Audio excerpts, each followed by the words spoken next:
राजीवनेत्रं रघुवंशनाथं कारुण्यरूपं करुणाकरन्तं श्रीरामचन्द्रं शरणं प्रपदे। चलो आओ जी पवन कुमार पधारो हरि कीर्तन में। चलो आओ जी पवन कुमार पधारो हरि कीर्तन में।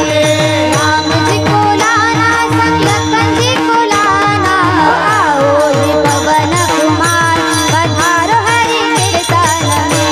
चलो आओ जी पवन कुमार पधारो हरि कीर्तन में। अकारण करुणा वरुणालय भक्त काम कल्पतरू भगवान पंढरीश पांडुरंग परमात्मा कैवल्य साम्राज्य चक्रवर्ती विश्ववंद्य विश्वमाऊली ज्ञानोबाराय यांच्या असीम अपार व अपूर्व अशा कृपानुग्रहामुळे चालत असलेला हा अखंड हरिनाम सप्ताह सोहळा आणि या अखंड हरिनाम सप्ताह सोहळ्यामध्ये पहिल्या दिवसाची कीर्तन सेवा ही माझ्याकडे आली, हे मी माझं परम भाग्य समजते। आज या ठिकाणी येण्याचा योग ज्यांच्यामुळे आला, आदरणीय भगवान देवीदास कांदे मामा आणि आबासाहेब देवीदास कांदे मामा यांच्यामुळे खरं तर या ठिकाणी येण्याची योग आला। या ठिकाणी आपल्या सप्ताहातील हा पहिला दिवस आणि पहिला दिवस म्हटलं की आजच्या आपल्या सप्ताहाची सुरुवात झाली। ज्ञानेश्वरी पारायण आपण सर्वजण श्रवण करतोय। ज्ञानेश्वरी पारायण आपण पारायण करतोय, श्रवण करतोय, याचा फायदा काय? ज्ञान होय मूढा आणि अतिमूर्खत्या दगडा। दगडाला सुद्धा ज्ञान प्राप्त होतं कधी? ज्ञानेश्वरी पारायण केल्याच्या नंतर। असं ज्ञानेश्वरी पारायण आपल्या सप्ताहामध्ये होतं आणि त्यानंतर शुकाचार्यांनी सांगावं आणि राजा परीक्षितींनी श्रवण करावं की 7 दिवसाच्या कथेमध्ये राजा परीक्षितीचा उद्धार झाला, अशी असणारी श्रीमद भागवत कथा आपण आदरणीय बाबा महाराज यांच्या मुखातून सर्वजण श्रवण करत आहोत। या ठिकाणी कीर्तनाला उपस्थित समस्त भजनी मंडळ असेल, मृदंगासाठी दोनही दादा असतील आणि माझ्या समोर सर्व वयाने, ज्ञानाने, अनुभवाने सर्व ज्येष्ठ श्रेष्ठ मंडळी बसलेली आहे। सर्वांच्या चरणावर अभिवादन करून सर्वांच्या चरणावर नतमस्तक होऊन सेवेला सुरुवात करूया। विठ्ठल विठ्ठल। आज जो अभंग आपण सेवेकरिता निवडलाय तो अभंग आहे विश्व माऊली ज्ञानोबारायांचा। आजच्या अभंगातून माऊली ज्ञानोबाराय नामाचं महत्त्व प्रतिपादन करतात। बघा, सप्ताहाचा दिवस जरी पहिला असला तरी पहिल्या दिवसाचा कीर्तनकार, मागणीचा कीर्तनकार आणि काल्याचा कीर्तनकार या तिघांना मात्र कुठेही जाता येत नाही। यांना पहिल्या दिवशी नामाचंच महत्त्व सांगावं लागेल, मागणीच्या दिवशी मागणीच मागावी लागेल आणि काल्याच्या दिवशी देवाचं चरित्रच वर्णन करून सांगावं लागेल। हे 3 कीर्तनकार मात्र बांधलेले असतात। आज फक्त आणि फक्त नामाचं महत्त्व सांगायचंय आणि आज नामाचं महत्त्व प्रतिपादन करणारा अभंग आपण सेवेकरिता निवडलाय। बघा, ज्या वेळेस आपण अभंगाकडे पाहतो त्यावेळेस अभंगामध्ये 4 गोष्टी फार महत्त्वाच्या असतात। अभंगामध्ये आपण ज्या गोष्टीचं, ज्या व्यक्तीचं वर्णन करत आहोत ती व्यक्ती आणि ती गोष्ट सर्वसामान्य नसावी, सर्वांसाठी सुलभ फलदायी असावी आणि याही पेक्षा अभंगामध्ये जो व्यक्ती वर्णन करून सांगत आहे तो व्यक्ती अधिकार संपन्न असला पाहिजे। आणि आज आपण अभंग निवडलाय नामपर प्रकरणातील नामाचं महत्त्व प्रतिपादन केले। नाम या अनुषंगानं जर आपण 4ही गोष्टींचा विचार केला तर नामे जोडे ब्रह्मज्ञान, ब्रह्मज्ञानापर्यंत नाम आपल्याला नेऊन पोहोचवतं आणि हे नाम घ्यायला कसं आहे? महाराज म्हटले देवाचं नाम घेण्याकरिता साधं आहे, सोपं आहे, म्हणून नाम सोपे राम कृष्ण गोविंद हे नाम। भगवंताचं नाम उच्चारण्याकरिता कसं आहे? साधं, सरळ, सोपं आणि सुलभ आहे। आणि चौथी अति महत्त्वाची गोष्ट म्हणजे अभंगामध्ये जो व्यक्ती वर्णन करून सांगत आहे तो व्यक्ती अधिकार संपन्न असला पाहिजे, तो व्यक्ती सामर्थ्यशाली असला पाहिजे। आणि आज आपण ज्यांचा अभंग सेवेकरिता निवडलाय ते म्हणजे विश्व माऊली ज्ञानोबाराय। माऊली ज्ञानोबारायांच्या जीवन चरित्राकडे जर आपण पाहिलं तर माऊलींचा अधिकार सामान्य नाही बाबा. अधिकार संपन्न असणारे माऊली ज्ञानोबाराय आहेत, सामर्थ्यशाली असणारे माऊली ज्ञानोबाराय आहेत. मग किती मोठं सामर्थ्य आहे माऊलींकडं. अंगी ऐसे बळ रेडा बोले, अंगी ऐसे बळ रेडा बोले, अंगी ऐसे बळ रेडा बोले, अंगी ऐसे बळ रेडा बोले.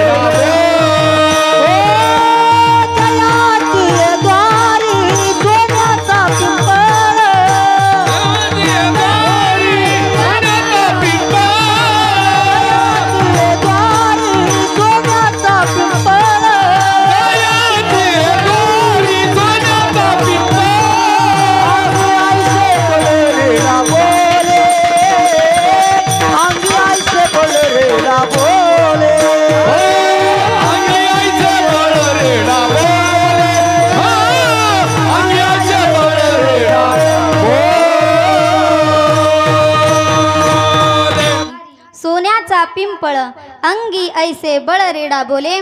ज्यांच्याकडं कर्तुम अकर्तुम अन्यथा कर्तुम शक्ती आहे असे असणारे माऊली ज्ञानोबाराय आहेत. जगमान्य संतमान्य लोकमान्य असणारे माऊली ज्ञानोबाराय आहेत.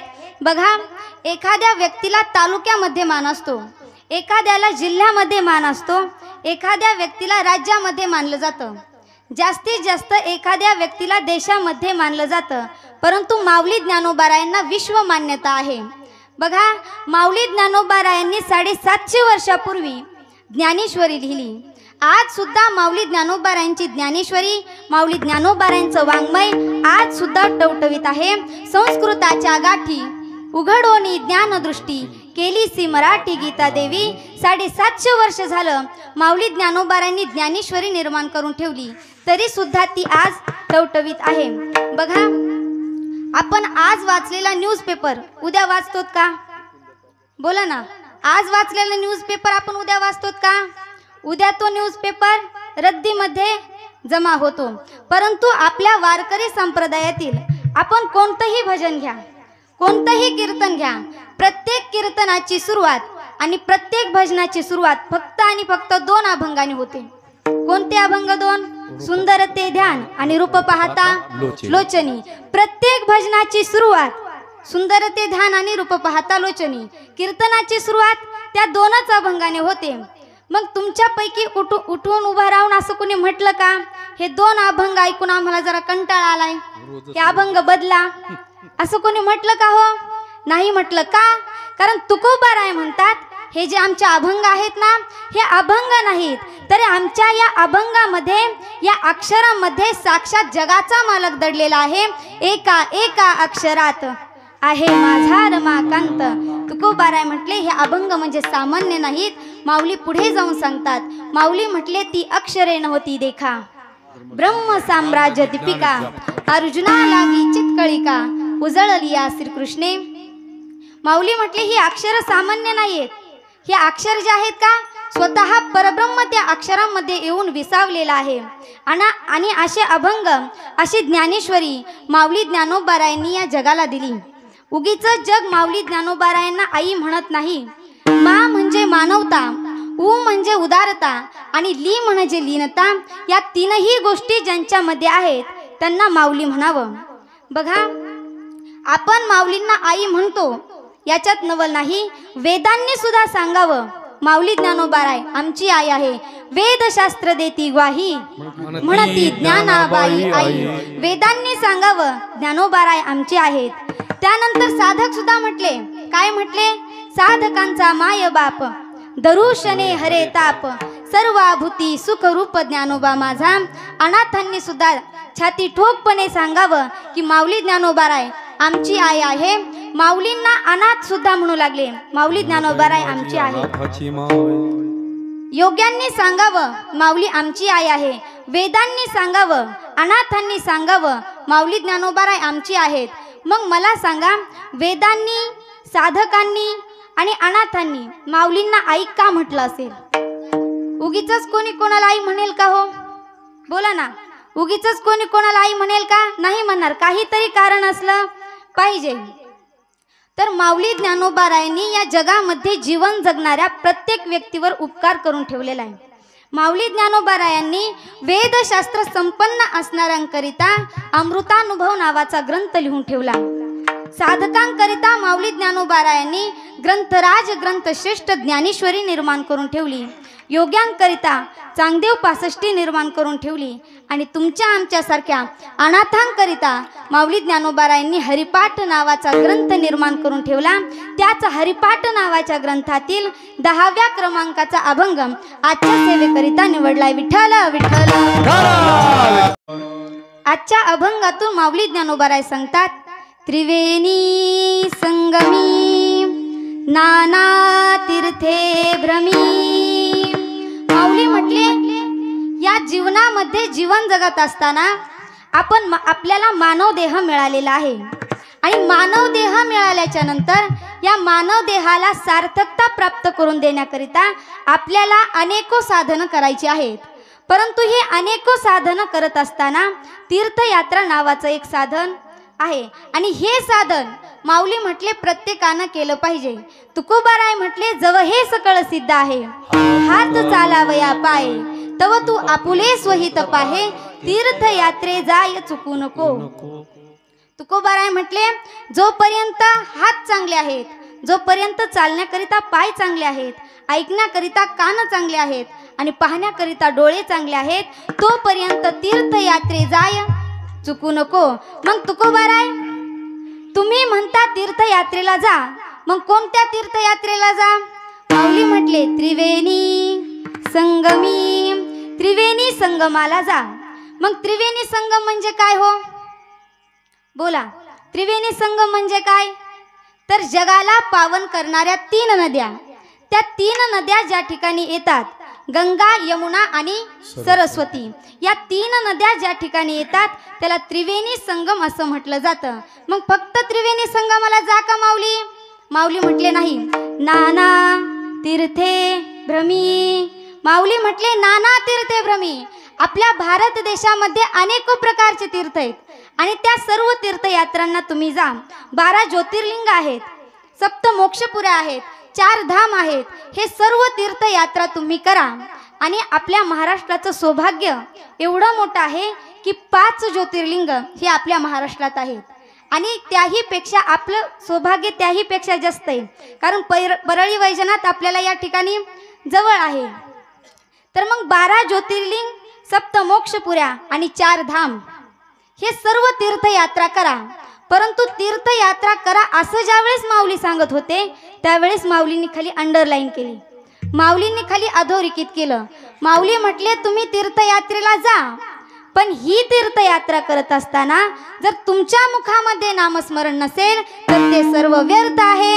अभंगाचं प्रथम चित्त नाही नामी तर ते व्यर्थ, चित्त नाही नामी तर ते व्यर्थ, चित्त नाही नामे तरी व्यर्थ, चित्त नाही नामे तरी व्यर्थ. त्रिवेणी संगमी नाना तीर्थ भ्रमी, त्रिवेणी संगमी नाना तीर्थ भ्रमी, त्रिवेणी संगमी नाना तीर्थ भ्रमी, त्रिवेणी संगमी नाना तीर्थ भ्रमी, त्रिवेणी संगमी नाना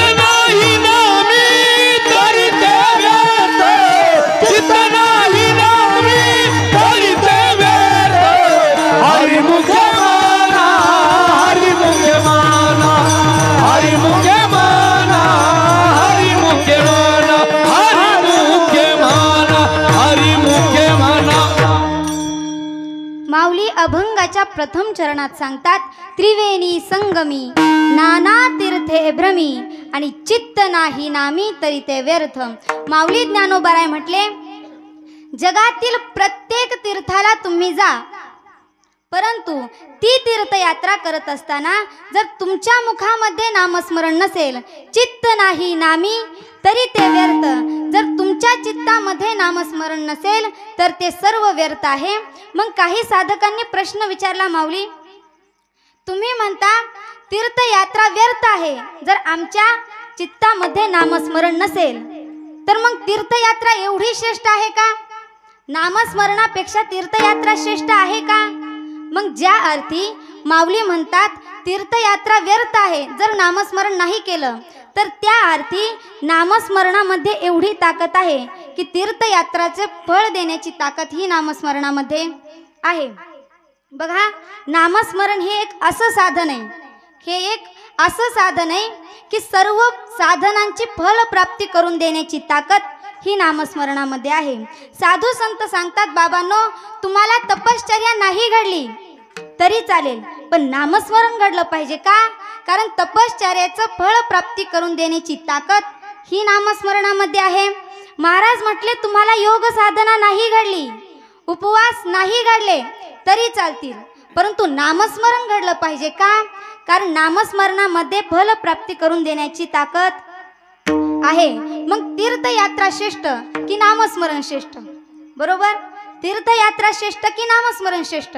बघा, ज्या वेळेस आपण तीर्थयात्रेला जातो, मग तीर्थयात्रेला गेल्यानंतर त्या ठिकाणी नदीमध्ये आपण स्नान करतो.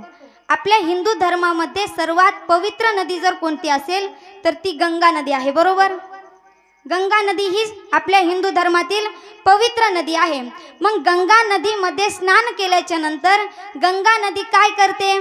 आपल्या शरीराला पवित्र करते, आपले पाप धुवून टाकते, आपल्या शरीराला पवित्र करते. गंगा नदी आपल्या शरीराला पवित्र करते, पण आपलं अंतकरण निर्मळ करू शकते का? हो बोला ना, आपलं अंतकरण निर्मळ करू शकते का? नाही करू शकणार. महाराज म्हटले तीर्थयात्रा करा, परंतु नामस्मरण केलं पाहिजे, कारण नामस्मरणामध्ये एवढी ताकद आहे की आपलं चित्त सुद्धा निर्मळ होईल. गंगेमध्ये स्नान केल्याच्या नंतर गंगा आपलं शरीर पवित्र करेल, आपलं मन पवित्र करू शकणार नाही.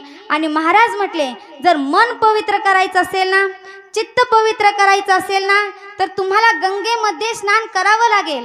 पण कोणत्या गंगेमध्ये? तर नामस्मरण रूपी गंगेमध्ये स्नान करावं लागेल. मग कारण भगवंतांनी स्वतः सांगितलं, निर्मल मन जन सो मोही पावा, मोही कपट छल छिद्र न भावा. देव स्वतः सांगतात ज्याचं चित्त निर्मळ आहे का तोच फक्त मला प्राप्त करून घेऊ शकतो. तुका म्हणे चित्त रे निर्मळ, तुका म्हणे चित्त करा रे निर्मळ, तुका म्हणे चित्त करा रे निर्मळ. चित्त करा रे निर्मळ, येऊनी गोपाळ राहे तेथे. गोपाळ जर या हृदयात राहावा असं वाटत असेल तर सर्वात पहिल्यांदा आपल्याला हे चित्त निर्मळ करायचं आहे. आणि हे चित्त जर कशाने निर्मळ होत असेल तर हे चित्त फक्त आणि फक्त नामस्मरणामुळे निर्मळ होतं. मग हे भगवंताचं नाम कसं आहे? महाराज म्हटले हे भगवंताचं नाम मंगलात मंगल आहे. किती मंगल आहे? सकळ मंगळ निधी श्री विठ्ठलाचे नाम आदी. देवाचं नाम मंगलात मंगल आहे. देवाचं नाम खऱ्यात खरं आहे, सत्य साच खरे, नाम विठोबाचे बरे. पुढे जाऊन सांगितलं बरवया बरवंट, नाम पवित्र आणि चोखट. असं असणार हे भगवंताचं नाम आहे. उत्तमा उत्तम वाचे बोला पुरुषोत्तम. देवाचं नाम उत्तमात उत्तम आहे, देवाचं नाम मंगलात मंगल आहे. एवढंच नाही तर देवाचं नाम मोठ्यात मोठं आहे. किती मोठं आहे? माऊली ज्ञानोबाराय म्हटले ज्ञानदेव पुसे निवृत्तीसी चाड गगनाहून वाड,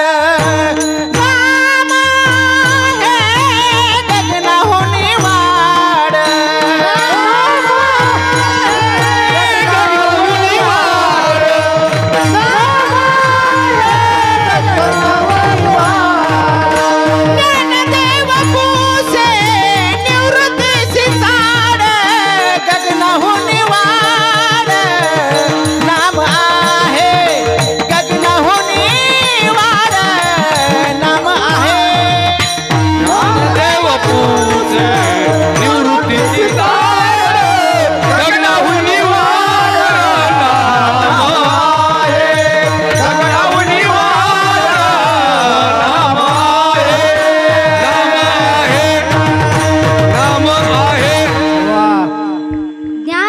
वपुसे निवृत्तीशी चाड गगनाहुनी वाढ नाम आहे.